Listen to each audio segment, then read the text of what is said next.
Hi everyone. In this video, I'll show you how to blur moving objects within your video in Adobe Premiere Pro using Gaussian blur and masking.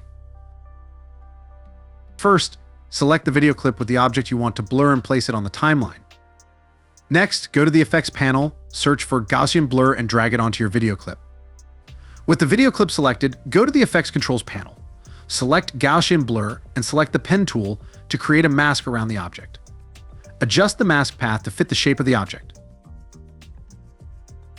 In the Effects Controls panel, click the Track Selected Mask Forward button to track the mask as the object moves.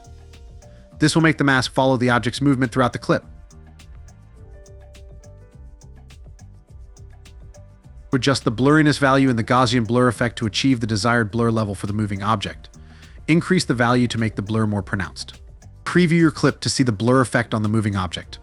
Adjust the mask path, tracking, or blur settings to perfect the effect. And that's how you blur moving objects in Adobe Premiere Pro using Gaussian blur and tracking. Thanks for watching.